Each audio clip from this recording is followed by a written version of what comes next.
Am I the a-hole stories? Update, am I the a-hole for telling my mother that my husband is not her replacement son? Original post, my parents have 2 kids, me, 26 female, and my brother Dan, 34 male.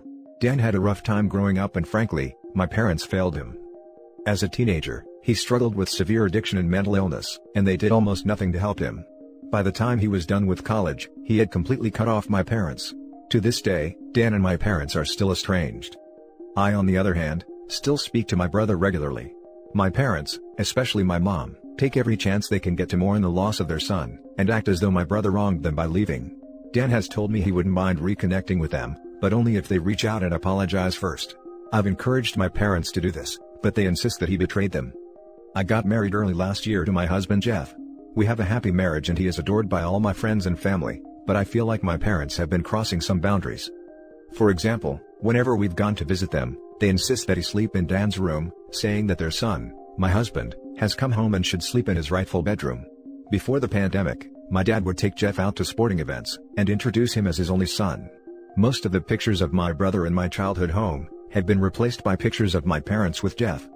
The other day, my mom called to invite me and Jeff over for the holidays. I told her I wasn't comfortable traveling during a COVID spike. She was irritated but dropped it. Then, she called Jeff and begged him to visit without me, because apparently, it's cruel for a mother to be without her child on Christmas. Jeff politely told her he wasn't going to visit without me. She's been emotionally blackmailing him ever since, sending him pictures of stockings with his, my mom's, and my dad's names on them and saying, "But we already promised so-and-so that our son will be in town." This felt ridiculous and unsettling, so I called her up yesterday and explained to her that she's violating our boundaries. Jeff is not her replacement son, and no matter how much she pretends, she does have an actual son. She doesn't. It is her responsibility to make up for the damage she did to that relationship before it's too late. She started crying and called me cruel for mentioning Dan, and said I have no idea what it's like to be a mother, and it's disgusting that I'm trying to deprive her of a son, when she has already lost one by keeping Jeff away from her. My father agrees with my mother, and Jeff agrees with me, though he doesn't like to rock the boat and thinks I should apologize anyway. I thought I did the right thing, but now I'm really not sure if I went too far. Am I the a-hole? Now for the top comments before reading the updates. Not the a-hole, and your parents sound hella abusive emotionally. If you plan on having kids, set your boundaries well before you start the journey. Oh, for sure, I do not want my children to have the same childhood I had. My parents have always been a bit off, but until now I've just kept quiet and put up with it. Something has to change clearly. I read this wearing a Pikachu face. For real. Not the a-hole. So not the a-hole. Your parents sound mentally unbalanced. This is a seriously unhealthy behavior and it will have a negative impact on your marriage. Because to them, you got married, your husband is better than their son, they don't have to be responsible for the emotional upkeep like they did with their teenage son, so they are replacing their son with your husband, so they can feel good about their son while still maintaining the role of victim where their real son is concerned. That is convoluted beyond all reason, and you need to make some very firm, very lasting boundaries with them. How are they going to act if you and your husband ever have a baby, especially a boy? When they overstep your parenting boundaries, it will be to talk about that baby as their baby, how they raised him, etc.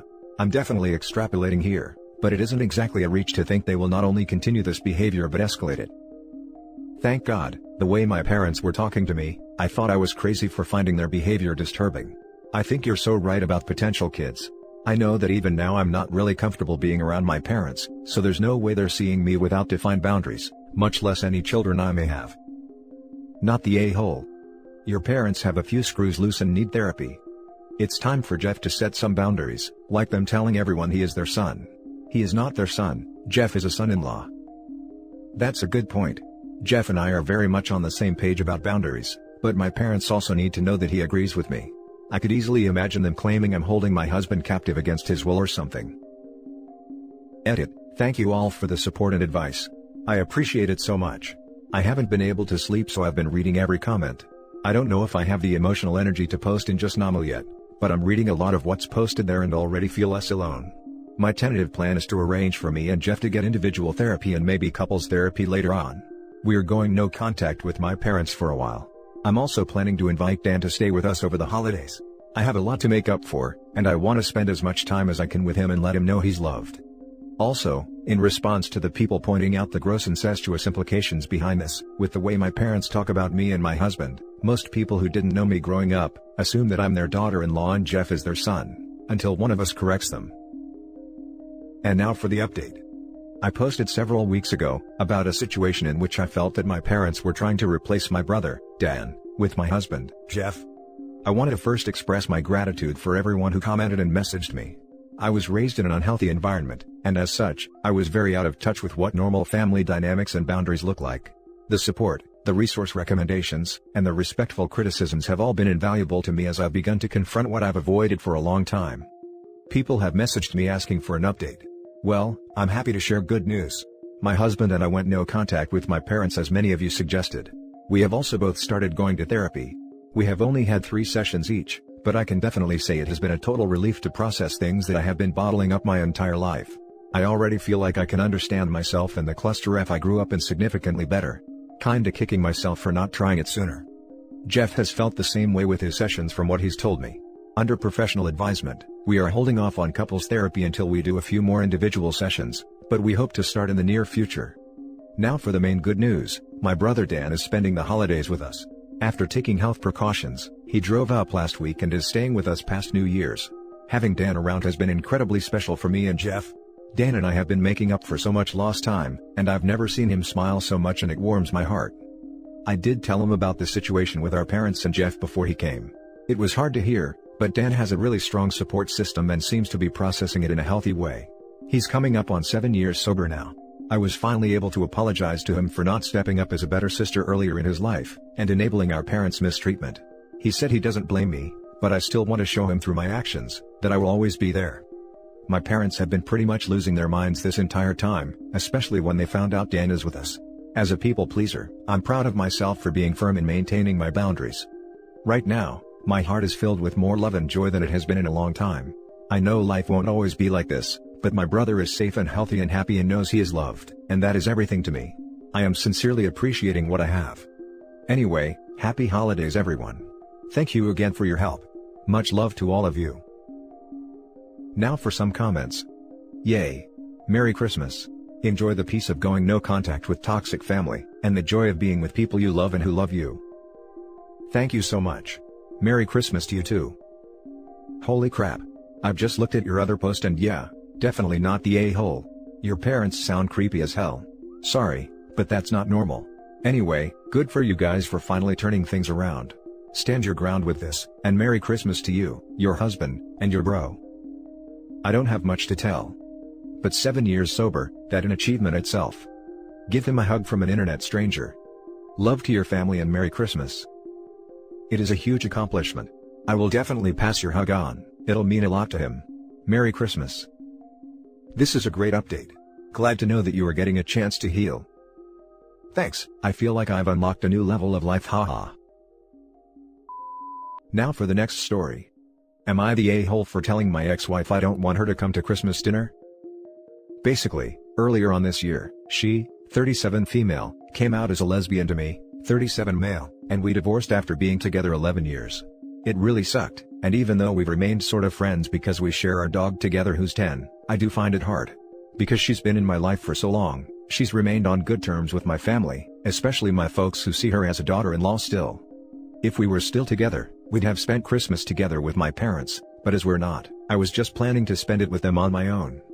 I was talking to her a couple of days ago and mentioned that I was looking forward to my mom's Christmas dinner, and she said she was too. She assumed she's still coming, especially as her family have effectively disowned her for being gay. She doesn't really have anywhere else to go.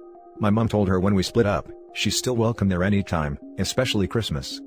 I told her I don't want her to come, it's a bit too weird to me to spend Christmas with her, after all that's gone down, and would rather just have it as family only. She got really upset about it, and said she didn't have anywhere else to go, and otherwise, it would just be her and the dog. We agreed he'd be with her this Christmas and alternate it. I said no still, and she started crying and I hung up. Obviously, I don't want to upset anyone, so think I could be an a-hole for that? I mean, she does have a girlfriend, I don't see why they can't spend time together. I told my mom today and she was really angry. She said that I didn't have the right to disinvite anyone and shouldn't be so mean at Christmas. I told her she's my ex, if I don't want to see anyone then I shouldn't have to. She said she is in two minds whether to just invite her anyway, and if I don't like it, then I cannot come myself. I don't know Reddit. I don't think I'm an a-hole for not wanting to see her, but maybe I could have handled it better? Am I the a-hole? Now for the top comments. Not the a-hole. Ex-wife doesn't get to share your family still. Make it very clear to your parents.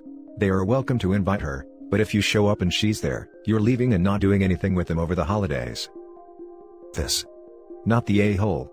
She strung along and lied to OP for 11 years, effectively stealing those 11 years from him and his perfect partner and family.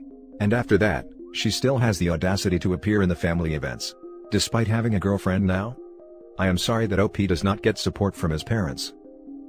Not the a-hole. As if you need that reminder on Christmas. If your mom wants to see her, she can meet her another day.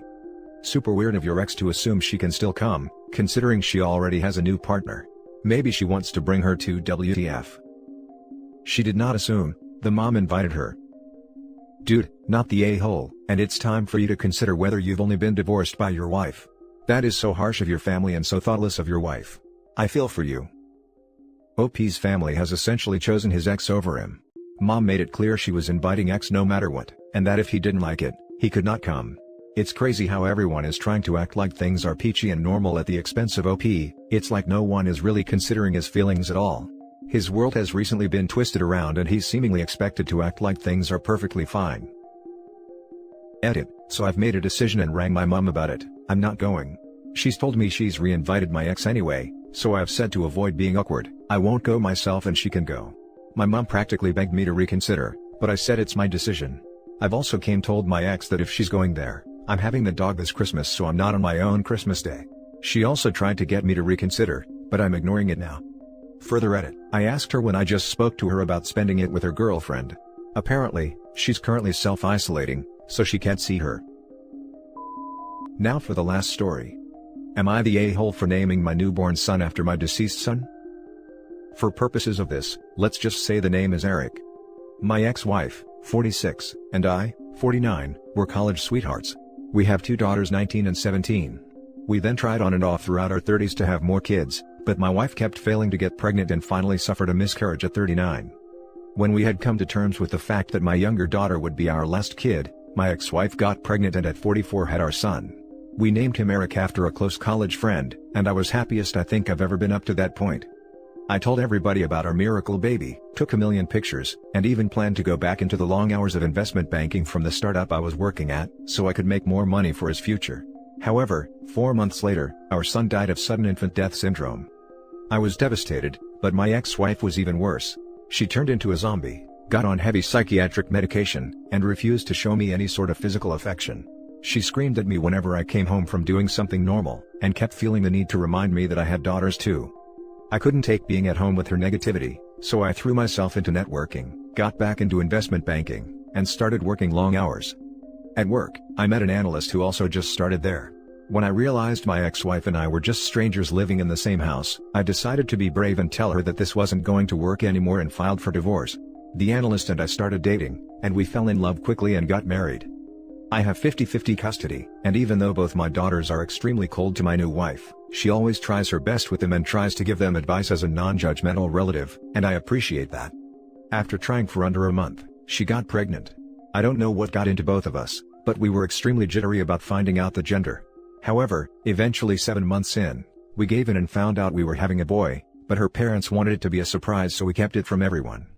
Last week, our son was born. When my wife found out the gender earlier, she said she would be honored to call him Eric.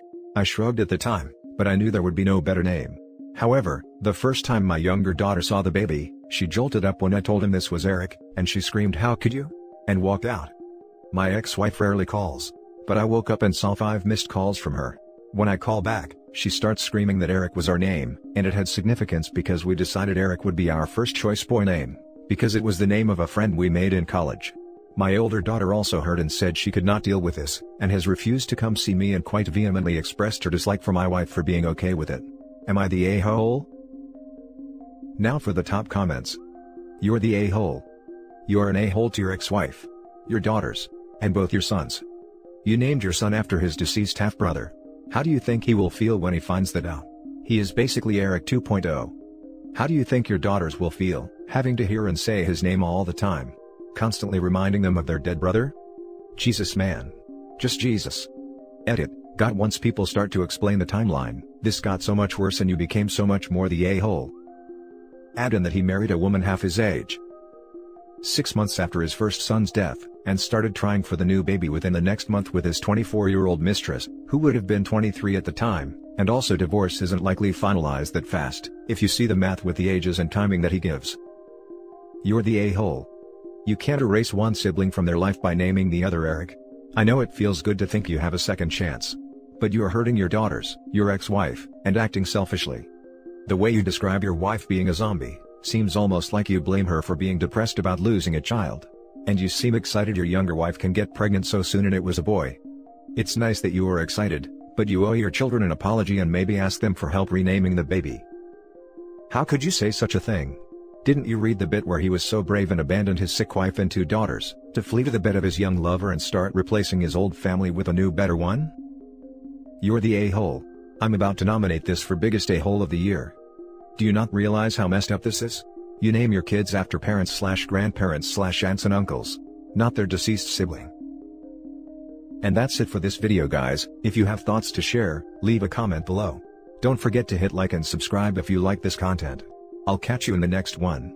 Good day everyone.